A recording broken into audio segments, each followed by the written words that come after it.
"You know your orders," Skorzeny began, his voice cutting through the mist. "Horthy's betrayal ends today. We take him alive. The Regent will abdicate. Anyone who stands in our way, put them down. Hungary stays with us. Is that clear?" "It's done," Skorzeny declared, folding the document and tucking it away. "Hungary remains ours." Major Otto Skorzeny, our commander, strode to the front, his presence commanding. He was the type of officer who looked as though nothing could touch him. The scars on his face spoke of battles long won, and his eyes held that cold steel certainty that we all envied. He didn't need to raise his voice to make himself heard. His words were cold, but they were true.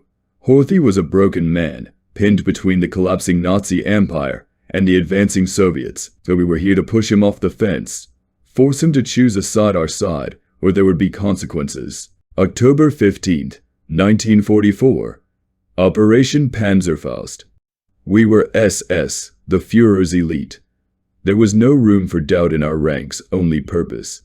Today we would send a message: Horthy's betrayal would not go unpunished, and Hungary would remain chained to the Axis cause. In the truck beside me, Obersturmführer Schaefer lit a cigarette, his face a picture of calm. He looked like a man accustomed to war, the kind who had seen the worst and accepted it as part of the job. He exhaled a cloud of smoke that mixed with the mist. "You ready for this?" he asked me, though his eyes never met mine. As we neared Buda Castle, the ancient fortifications loomed over us, like some kind of judgmental specter, towering above the streets with its walls and watchful towers. The castle had stood for centuries, surviving Mongol invasions, Ottoman sieges, and now we witnessed this, its own countrymen, betrayed and subjugated under German force. We crossed the Secheny chain bridge in silence, the steel cables of the bridge groaning under the weight of our armored convoy. Budapest lay beneath us, quiet and still, as if it too was holding its breath, waiting for what came next. The war hadn't quite reached the city yet, but the tension was palpable, like a storm looming on the horizon. Soon all of this would be in flames. We could all feel it. Inside, the castle was eerily quiet.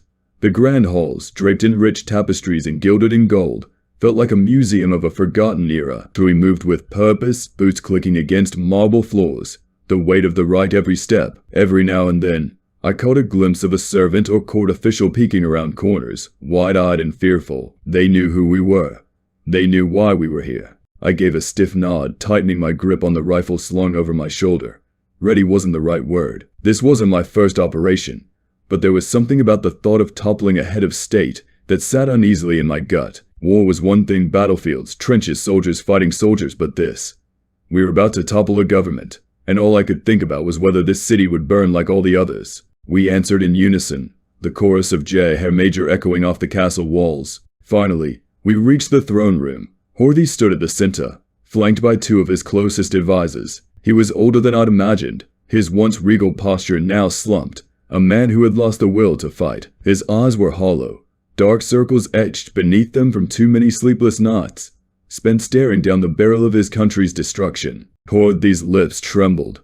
For a moment, I thought he might refuse, might stand on principle, but then his eyes flicked to the window, to the city below, and he sighed. Defeat, final and absolute, crossed his features. Without a word, he moved to the desk where the document lay waiting, the inkwell poised like a dagger. "You can end this peacefully," Skorzeny said, his voice low but filled with authority. "Sign the abdication. Appoint Ferenc Selassie. Your people will be spared more bloodshed." It took only seconds for him to sign away his legacy. The weight of the moment settled over us. The mission was complete, but the feeling of triumph I expected never came. Instead, there was only a quiet, unsettling emptiness. Outside, Budapest remained calm, but it felt like the city was merely holding its breath, waiting for the fire to consume it. The cold Hungarian morning bit through the leather of my gloves as we stood in formation, waiting for the command to meet. The air was thick with fog, turning Budapest's ancient buildings into shadowy silhouettes. We had arrived late in the night, slipping into the city like wolves. Every step echoed with purpose. We knew why we were here. The rumble of engines stirred the silence. Our tiger tanks, hulking beasts of metal and iron, led the convoy as we approached Buda Castle. I could see the flicker of torchlight from within the stone walls. They knew we were coming, but it didn't matter. Our orders were clear: arrest Horthy, force him to abdicate, and install a government that would never waver in its loyalty to Germany. Operation Panzerfaust had been whispered about for weeks. Horthy, the so-called regent of Hungary, had wavered. He'd reached out to the Allies, offering Hungary as a bargaining chip in exchange for mercy, treason. That's what our commanders called it. And treason had to be answered. Schaefer must have seen something in my face, because he chuckled, though there was no humor in his voice. Don't worry, kid. The regent won't put up much of a fight. His heart's already out of this war. The trucks came to a stop. The coldness in the air was sharper now, biting at my face as I stepped down, boots crunching against the cobblestone. We lined up, all 20 of us, forming a neat line. To any outsider, it must have looked like a routine maneuver, but we knew the gravity of the situation. Behind those castle walls, history was about to be rewritten. The gates creaked open before us.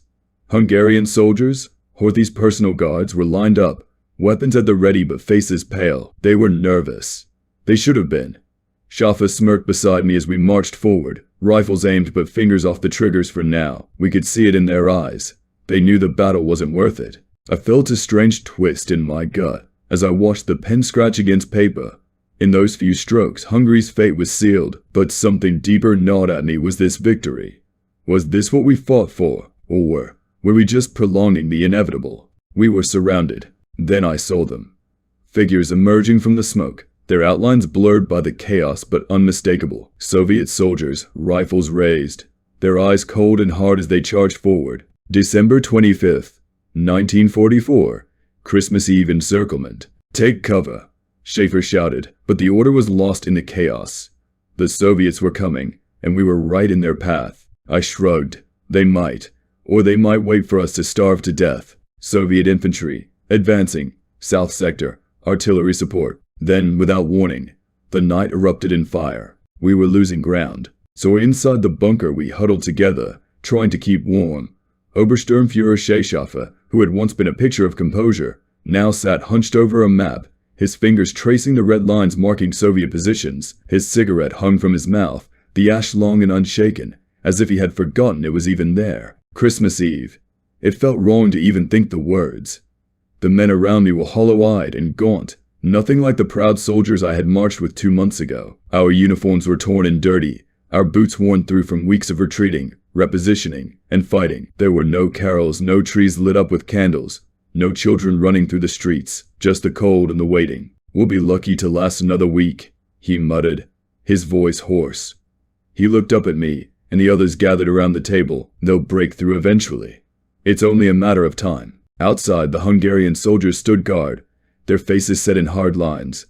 They were just as trapped as we were, but something about their defeat felt more personal. This was their city, their home, and they had been forced to watch it crumble around them. Some had families somewhere in the city, huddling in basements or hiding from both Soviet soldiers and the fanatic Aerocross party that still hunted for Jews. I saw it in their eyes, a mixture of rage and helplessness.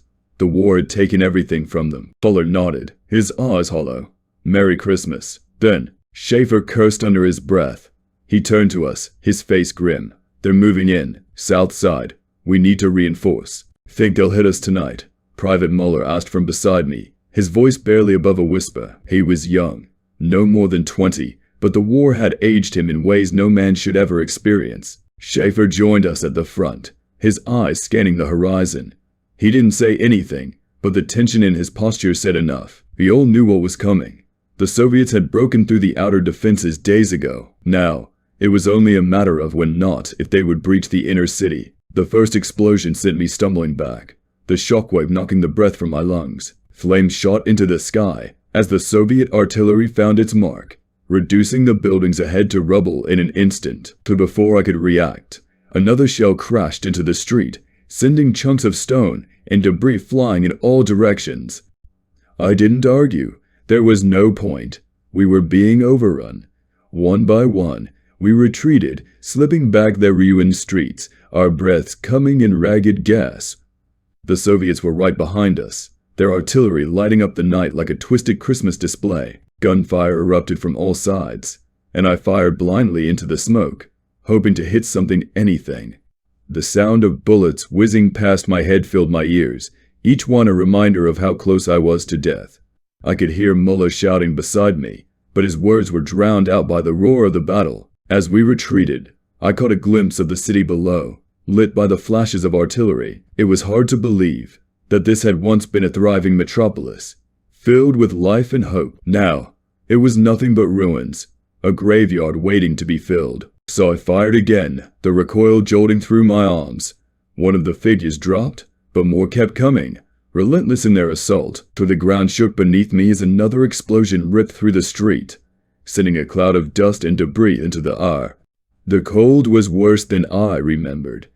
It cut straight through my coat, biting into my skin like 1,000 tiny needles.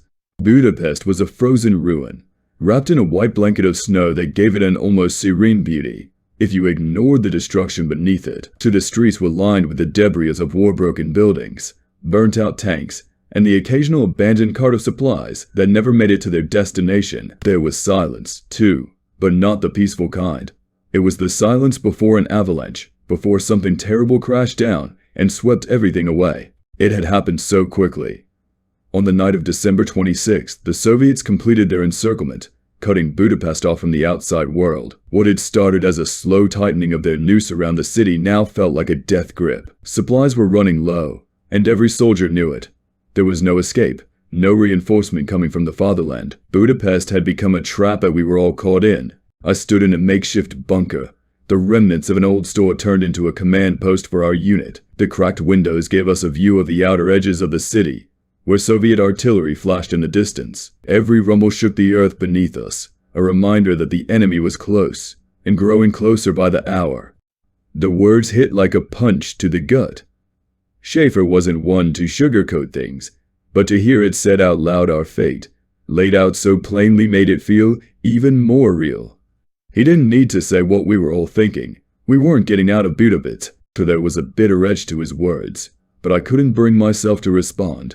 There was nothing merry about this night. We were standing on the edge of an abyss, and each hour that passed brought us closer to being swallowed by it. I leaned against the cold brick wall, trying to ignore the gnawing hunger in my stomach. Rations had been cut days ago, and now we were lucky if we had enough to eat once a day. Water was even harder to come by. The Danube was frozen solid, and what little reserves we had left were being used for the wounded. Another shell screamed overhead, the explosion lighting up the sky in the distance. The men flinched, but we were all used to it by now. The Soviets had been shelling the city day and night, testing our defenses, seeing where the cracks were. Every explosion felt like a little more of the city's soul was being torn away, piece by piece. The bunker came to life as we scrambled to our feet, grabbing rifles and helmets. It didn't matter that we were exhausted, that most of us were barely standing. The Soviets were coming, and we had to be ready. The radio crackled to life in the corner, cutting through the silence. Schaefer flicked his cigarette, sending ash scattering across the map, and leaned in to listen. The voice on the other end was faint, garbled by static, but we could make out enough to understand. We reached the south sector, where the front lines had been drawn. The defenses were thin, too thin. Hungarian soldiers, bundled in ragged coats and scarves, stood shoulder to shoulder with the few remaining Germans, all of us clutching rifles and staring into the blackness ahead. The Soviets were out there, somewhere beyond the ruins, waiting for the right moment to strike. We emerged into the freezing night, the wind whipping at our faces. The city around us was dark, save for the occasional flicker of firelight from the distant artillery blasts. Snow crunched beneath our boots as we made our way through the narrow streets, slipping between the ruins of what had once been homes and shops. I couldn't help but glance at the shattered windows, imagining the families that had once lived there. Had they made it out? Or were they buried somewhere beneath the rubble? The minutes stretched into what felt like hours. My breath came out in shallow clouds, each one hanging in the air for a moment before dissolving into the night. I could feel the weight of exhaustion pulling at me, the ache in my muscles from days of fighting and cold, but I couldn't let myself rest. Not yet. Schaefer appeared beside me, his face smeared with dirt and blood. "Fall back," he shouted, his voice barely audible over the din of battle. "We can't hold this position." I threw myself behind the remnants of a brick wall, my rifle clutched tightly in my hands. The street was filled with smoke, thick and choking, making it impossible to see more than a few feet in front of me. But I could hear them, the Soviets, their boots pounding against the frozen ground, their voices shouting in Russian as they advanced. And we were the next in line. "They're coming," I said. "We can hear the artillery getting closer." This he gestured to the city around us. "Holding out, fighting to the last man. What's the point? We're dying for nothing." "Get ready," Schaefer shouted, his voice carrying through the darkness. We lined up along the makeshift barricades, every man bracing for the onslaught. "I know," he replied, his voice low. "It won't be long now." "What's the plan?" I asked, though I could feel the futility in my own question. There wasn't much of a plan left. December 26th, 1944. The morning came in cold and gray, like every morning before it, but this one felt different. We were no longer fighting to hold ground. We were fighting to survive. The Soviets had closed the ring around Budapest, sealing our fate. It was official now, we were trapped. There was a pause. Then, almost as if he couldn't hold it in anymore, Schaefer turned to me. "Do you ever think about what we're doing here?" His voice was quiet, barely a whisper. "Any news from command?" I asked, though I already knew the answer. "Fire." Schaefer's voice cut through the chaos, and we opened up with everything we had. Rifles cracked, machine guns spat out streams of bullets, and grenades flew through the air, but it didn't matter. The Soviets kept coming, wave after wave, their sheer numbers overwhelming us. I frowned. "What do you mean?" December 26th, 1944. The encirclement closes. I pushed myself up, stiff from the night's sleep.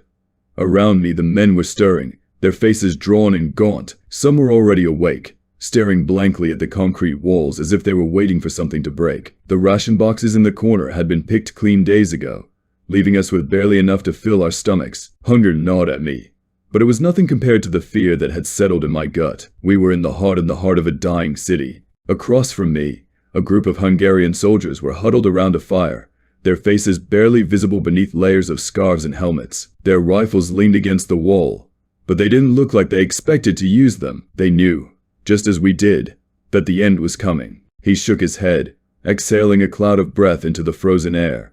"Nothing. Communications are down. The Soviets have cut us off completely. We're on our own now." Schaefer laughed bitterly, shaking his head. "Duty. We're fighting for a city that's already dead, for a war that's already lost. It's madness." I wanted to argue, to say something that would make sense of it all, but the truth was, I couldn't. There was no reason to it anymore. We weren't defending Budapest because we thought we could win. We were here because the Reich had ordered us to stay. And so we stayed, even as the walls closed in. In another life, Budapest had been a vibrant place, a city of music, of cafes filled with laughter, of grand boulevards and elegant buildings. But that was before the war, before the bombs fell and the streets became battlegrounds. Now, it was just a shell, an echo of what it once was. As night fell, the Soviets made their move. The day dragged on, the sky growing darker as the clouds thickened. We gathered what little strength we had, checking our weapons, rationing our bullets. The streets were empty now, the civilians retreating to whatever basements and shelters they could find. The tension was unbearable. Every minute felt like an eternity, waiting for the inevitable. The first sign came with the distant rumble of tanks, their engines growling like beasts in the distance. I stood on the edge of the south sector, my rifle clutched in frozen hands, listening to the sound of death approaching. The ground trembled beneath my boots as the Soviet armor rolled through the outskirts, smashing through what was left of our outer defenses. Then the artillery began. Shells screamed through the air, the explosions lighting up the night like fireworks. Buildings crumbled, sending clouds of dust and debris into the sky. The street shook with each blast, the shockwaves rattling my bones. I crouched behind the rubble of a collapsed wall, my heart pounding in my chest. Suddenly, a shell exploded nearby, the blast throwing me to the ground. My ears rang, and my vision blurred. I struggled to get up, my hands scrabbling against the frozen dirt.